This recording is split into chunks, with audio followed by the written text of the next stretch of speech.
The exact moment a man decides you're the one. He didn't decide when you had the perfect date.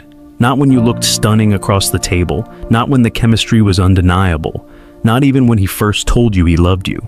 Psychologists have now identified the actual moment a man makes the decision, and it almost never happens when women expect it. In fact, the moment most women believe he's pulling away, losing interest, going cold, that's often the moment his brain is locking you in. This isn't self-help. This isn't dating advice.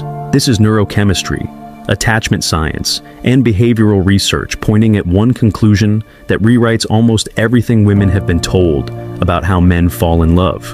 And if you've ever lost a man you were certain was the one, there's a real chance you walked away at the exact wrong moment, for reasons that had nothing to do with you not being enough.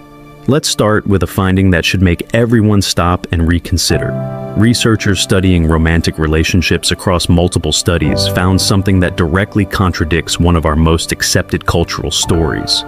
Men, not women, say, "I love you" first. Men fall faster. Men confess sooner. This was published in the Journal of Social Psychology, confirmed across 6 separate studies, and the participants themselves were shocked by the results, because everything we've been told points the other way.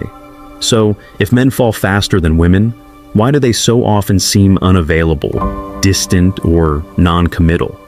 Why does the pattern that breaks so many relationships look like a man slowly losing interest when the science says he may have already decided? The answer is buried inside biology most people have never heard of. There's a hormone called vasopressin. It doesn't get the attention oxytocin does, but for understanding male bonding, it's arguably more important. Here's what's wild about it. Researchers who blocked vasopressin in naturally faithful animals watched them almost immediately become unfaithful. Then they flooded unfaithful animals with vasopressin, and those animals became loyal, protective, monogamous. The hormone essentially flips a biological commitment switch, and men have significantly more vasopressin receptors than women. Now, here's where it gets interesting. Vasopressin levels rise under stress, not comfort. Stress. Men are more likely to form deep bonds in difficult situations, when they're solving problems together, pushing through something hard, navigating a real challenge as a team. The bonding chemical doesn't activate most powerfully during candlelit dinners. It activates when things get hard and you handle it together. Most dating advice tells women to keep things light, avoid conflict, stay breezy. The neuroscience says the opposite. Men biochemically bond through shared adversity. The couple that weathers something real together is being chemically drawn closer in a way that peace and comfort simply cannot replicate. But here's where the story takes its first dark turn. Because that same biochemistry contains a trap that almost no one talks about.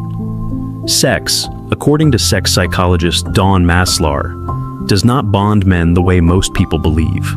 During dating, the time spent together, the anticipation, the building connection, men experience surges of dopamine and vasopressin. Those are the bonding chemicals.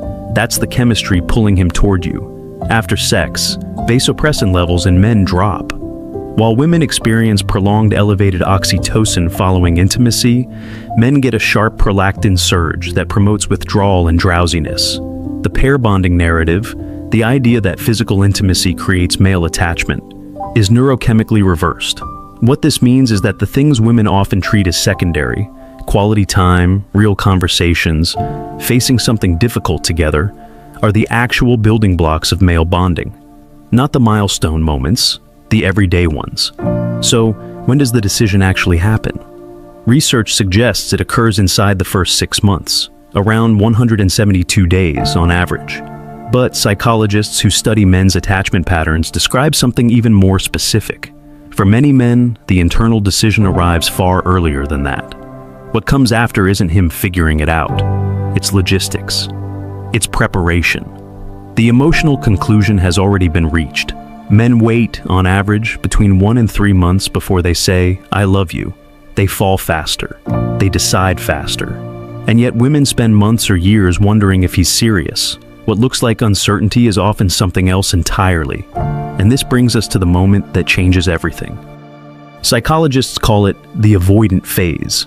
It happens after early closeness, after the honeymoon chemistry starts shifting, After the dopamine softens and something deeper and quieter begins to form underneath, the man pulls back.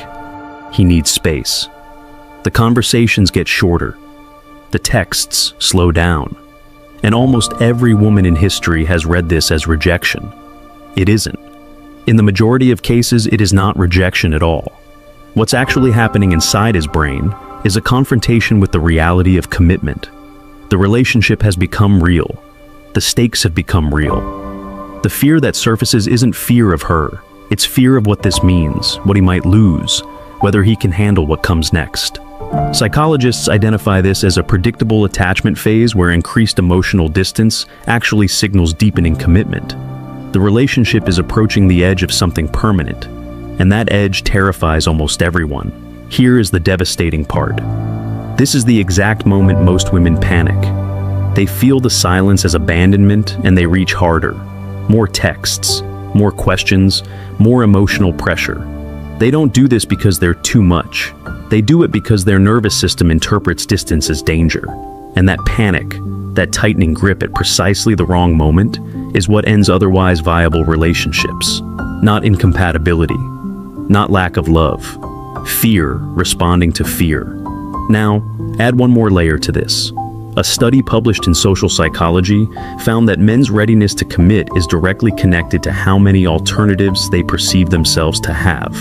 Participants who believed they had many potential partners showed significantly lower commitment readiness than those who perceived fewer options. The research is blunt. Scarcity triggers commitment. Abundance works against it. The dating culture right now pushes women to be more, become more, compete harder for male attention. The research says that approach may be working against them. The highest quality woman in a sea of available options still triggers the wrong biochemistry. It is not about being the best choice. It is about being a real choice when the options feel finite. There's one final piece of this that cuts through everything else. Men in committed romantic relationships have, on average, 21% lower testosterone than single men. The cultural idea of the high testosterone alpha male who protects and commits is biologically inverted.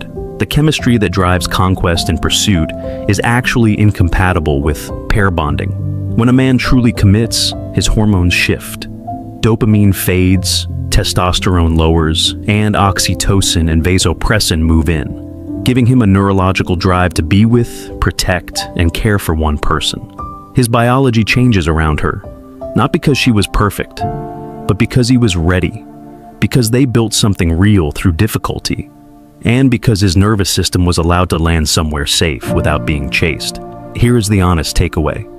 The decision happens earlier than you think. It's made in quiet moments, not grand ones. It's built through challenge, not comfort.